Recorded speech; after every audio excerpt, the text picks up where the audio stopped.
Welcome to the Video Outhouse, now with 3% less splinters.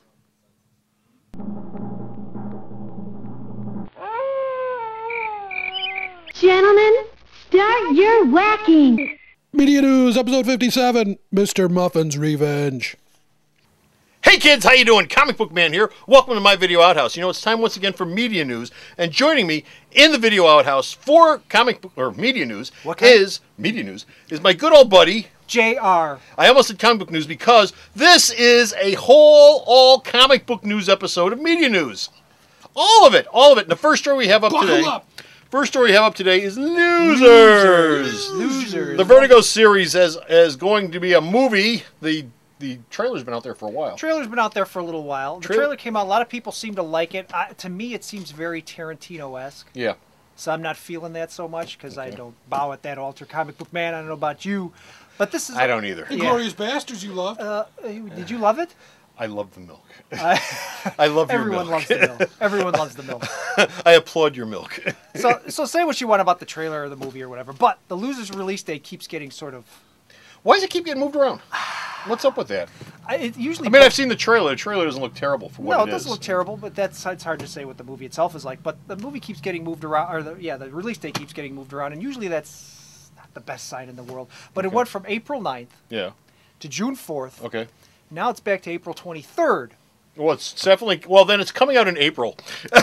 Well, sometime between the 1st and the 30th, it'll be out. April, when you say April 9th, which was the initial release date, you got a studio probably saying, it's not good enough to stick right in the heart of summer.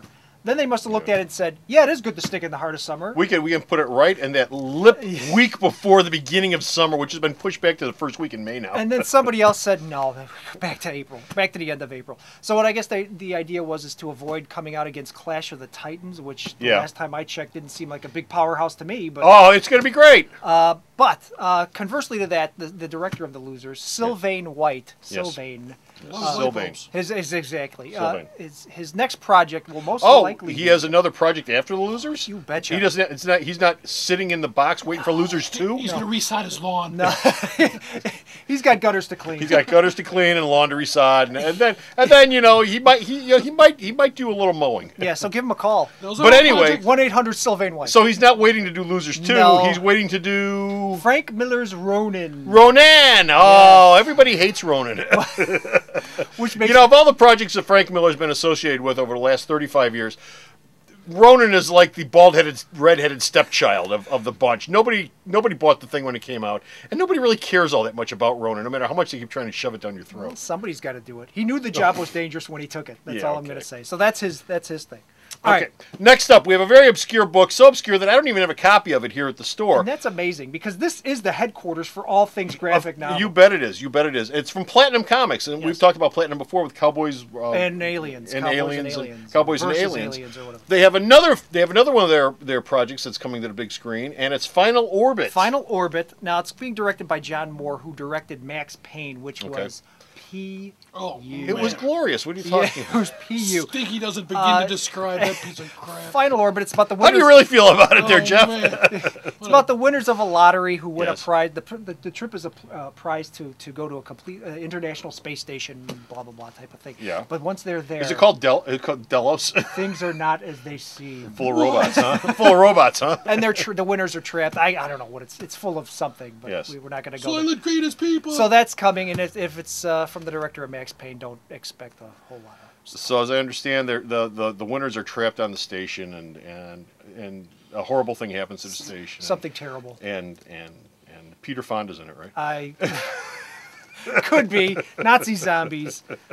Dogs and cats living together. I'm giving out a bunch of obscure references to Future World! Now, moving along, this is a project I'd be excited about. This is great. 3 months before the San Diego Comic-Con, there is going to be something glorious happening. And what is it? Two great names in media. Yes. Joss Whedon. Yes. And Morgan Spurlock, who gave us Super Size Me. Yes. They're banding together. Their forces combined. Spurlock is also doing some stuff for Dark Horse. That is correct. And they are teaming up to do a documentary about the San Diego Comic-Con. Yes, well, just as lots of people do documentaries about San Diego Comic-Con. Not just about the Comic-Con itself. What they Yeah. want to do is they want to get several different people, a group of people, and follow them around for 3 months leading up to the con. These would be Uber fans who need 3 months to prep for the San Diego Comic-Con. So we're going to follow their lives up into For 3 months. For 3 months up into the Up con. into the con, and they have not found the people yet. So if you go Google this, I'm sure you can probably apply. This could be your big chance to be humiliated. Yeah, if you enjoy that, and knowing Morgan Spurlock and Joss Whedon, you will be grist for the mill. I hear if you're massively overweight and you're into cosplay, you're a front runner. Wow, wow, is that the criterion? I've heard that will put your name close to the top of the list. Yeah, so any 300-pound Princess Leia's out there, or Spider-Man's, or Spider-Man, or Dr. Manhattan. Dr. Manhattan's. Yeah, so that's fun. I can't wait to see that. Okay. I'm dying to see that. Any idea when that's coming out? I mean, when No, they're gonna be done with that's it? not even started shooting yet. Or They're still looking for the people to be involved, so that's a ways off, probably at least a year away. Okay. Yep. Okay. Yep. I think that's going to do it. Yeah, I think that's going to do it. it's a short- That's it. We're done. We're finished with comic book media news for this time around. But you can read all the store's media news that Bo sends me, and you can read all of JR's reviews, Yeah. which he sends me, including his Oscar picks, Coming which soon. should be on the website right this minute if you go over there and take a look. And the store's website is at www.myalternatereality.com, and it's only for cool people. Stop off at the store's website and check out everything that JR sent and everything that Bo sends for your edification. And until next time, this is Comic Book Man And JR, saying, come back next time. bye! Alternate Reality is located at 3149 West 111th Street. That's the intersection of 111th and Kedzie in Chicago, the beautiful downtown Mount Greenwood neighborhood. You can always reach us at 773-881-HERO or at the store's website, www.myalternatereality.com.